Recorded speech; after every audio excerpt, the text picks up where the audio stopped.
I'm Joe from Cheap Joe's, and I am so honored and happy today to have with me Brenda Swenson, all the way from California.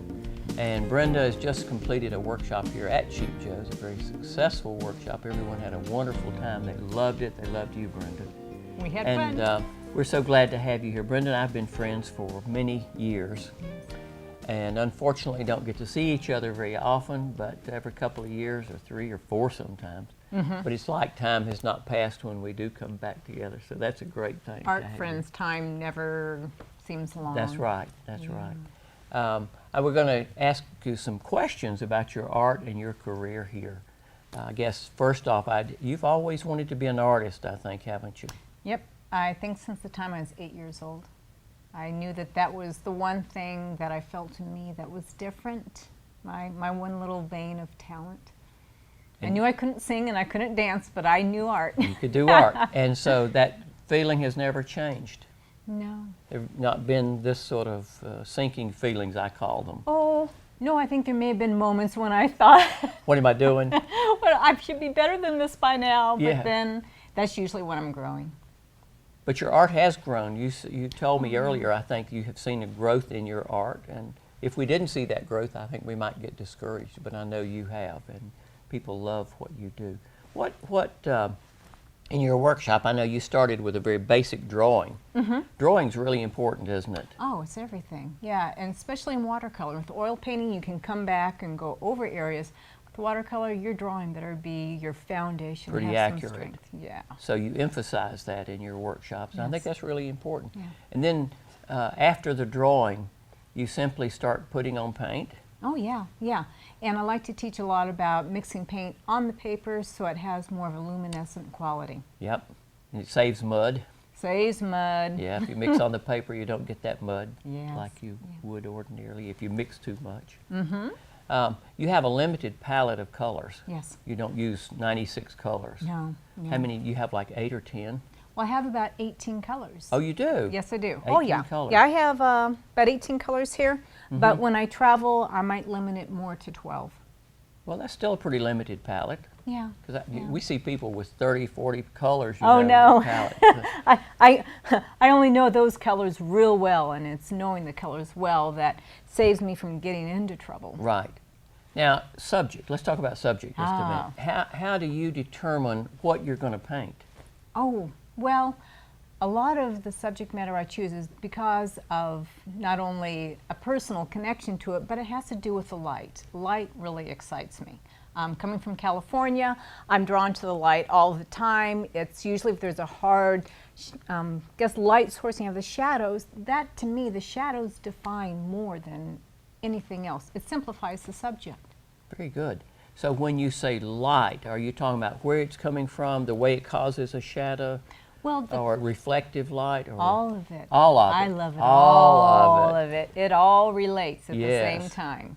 Yeah. Because if you have a strong light, you're going to have reflective light along with it and more colors in your shadows. So when you're out sketching, do you like to think of looking a certain way to get the light? Or, for instance, do you want your back to the sun or your face to the sun? Yeah.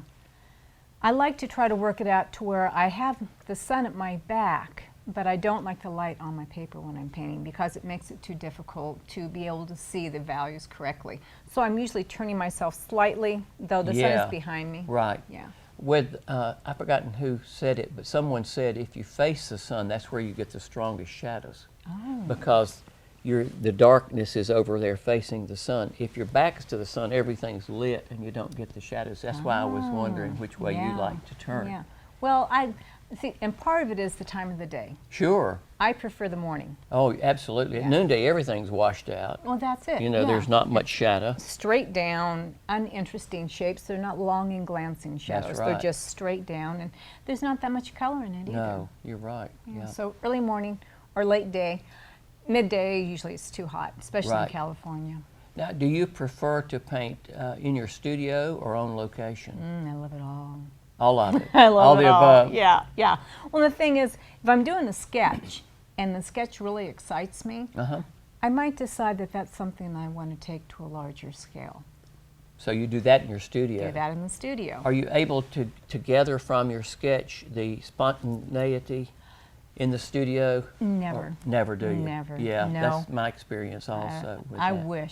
wish it would work that way, but it doesn't. There's something that happens on location that you have that feeling of adrenaline, that the light is changing, things are happening, and it makes you work quicker and be more precise in the strokes that you use. Right. In the studio, you got all day, you tickle the page, you just don't have that urgency. Yep.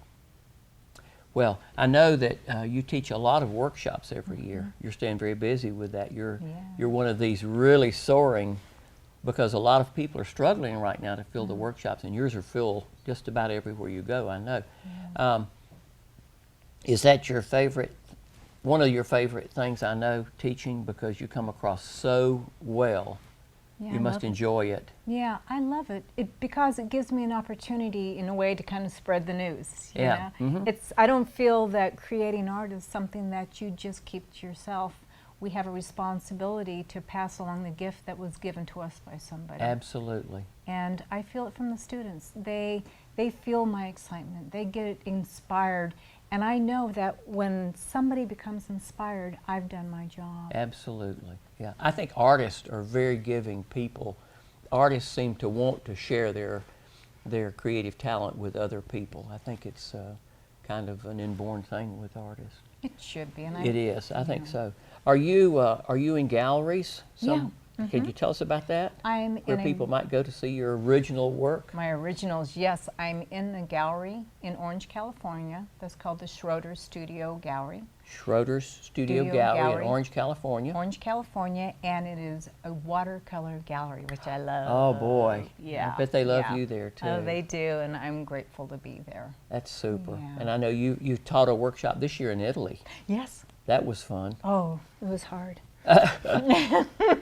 Now, did all of the students come from America to go with you, or did you have some that were from Italy? Or All of them all were- from this country? All from this country. Isn't that great? Yeah. So when you do another one, people could contact you and take this trip with you. Yeah, they can come with me to There France. you go.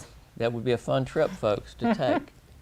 Well, Brenda, it's been great having you here. Thank you. And thank you so much. We appreciate what you do and the way you do it, and you're just top-notch in our book. Thank you. Thank you. And I love it here. This is the best workshop facility that exists. The lighting is great, the tables are great, the people are so friendly. I haven't been to a better location ever. Thank you for that very Oh, much. true. We invite you to come to one of our workshops here.